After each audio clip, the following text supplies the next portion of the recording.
Morning everyone. तो बच्चों, आज हम पाठ 9 साखियाँ एवं शब्द करेंगे। साखियाँ एवं शब्द से साखियाँ पहले हम करेंगे। तो बच्चों, इस पाठ में कबीर द्वारा रचित 7 साखियों का संकलन है। इसमें प्रेम का महत्व, संत के लक्षण, ज्ञान की महिमा, बाह्य आडंबरों का विरोध, सहज भक्ति का महत्व, अच्छे कर्मों की महत्वता आदि भावों का उल्लेख किया गया है। तो आओ बच्चों, सबसे पहले हम पहली साखी पढ़ते हैं।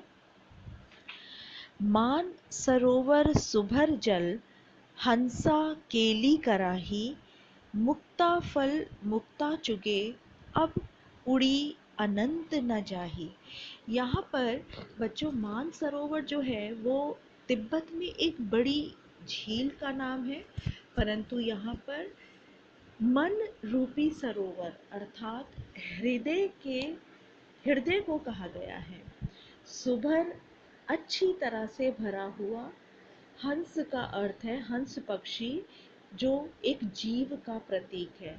केली का अर्थ है क्रीड़ा, कराही का अर्थ है करना, मुक्ता फल यानी कि मोती, इसका अर्थ यहाँ पर प्रभु की भक्ति से है। उड़ी यानी कि उड़कर, अनंत यानी कि कहीं और, जाही का अर्थ है जाते हैं। यहाँ पर बच्चों, कबीर जी ये कहते हैं कि मानसरोवर स्वच्छ जल से पूरी तरीके से भरा हुआ है। उसमें हंस क्रीड़ा करते हुए मोतियों को चुगे रहे हैं। वे इस आनंददायक स्थान को छोड़कर कहीं और जाना नहीं चाहते हैं।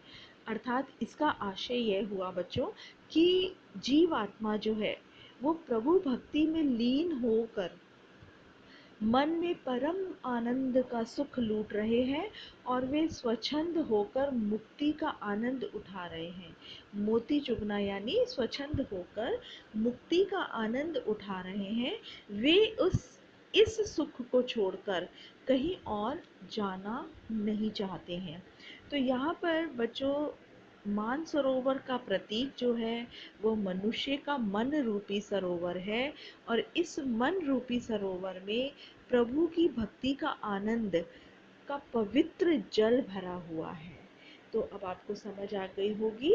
और यहाँ पर हंस जो है वो जीव आत्मा का प्रतीक है, और सुभर जल जो है वो प्रभु भक्ति एवं आनंद का प्रतीक है। तो आओ बच्चों, हम दूसरी साखी पढ़ते हैं। प्रेमी ढूंढत मैं फिरो, प्रेमी मिले न कोई, प्रेमी को प्रेमी मिले, सब विष अमृत होए। तो यहाँ पर बच्चों, प्रेमी यानी कि प्रेम करने वाला, और प्रेमी किसको कहा गया है यहाँ पे? जो प्रभु भक्त है उसे कहा गया है प्रेमी। फिरो का अर्थ है घूमना, और होई का अर्थ है हो जाता है। यहाँ पर बच्चों, कवि जो है वो ये कहता है कि मैं ईश्वर प्रेमी अर्थात प्रभु भक्त को ढूंढता फिर रहा था। एक प्रभु भक्त जो है वो दूसरे प्रभु भक्त को ढूंढता फिर रहा था, परंतु उसे कोई भी प्रभु भक्त दूसरा नहीं मिला। और क्यों नहीं मिला? क्योंकि मनुष्य के अंदर जो अहंकार भरा होता है, उस वजह से वो दूसरे प्रभु भक्त को देख ही नहीं पा रहा था। और जब दो सच्चे प्रभु भक्त मिलते हैं तो मन की सारी विष रूपी बुराइयां जो है वो समाप्त हो जाती हैं, तथा मन में अमृतमय अच्छाइयां आ जाती हैं।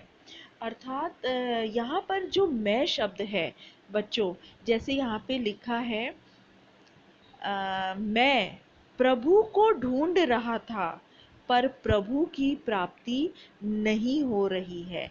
मैं का अर्थ हो गया जो हमारे अंदर जो अहंकार भरा होता है, उसमें हमारे को हमेशा मुंह से निकलता है मैं। ईश्वर की प्राप्ति होते ही अहंकार जो है वो सारा सद्गुणों में बदल जाता है।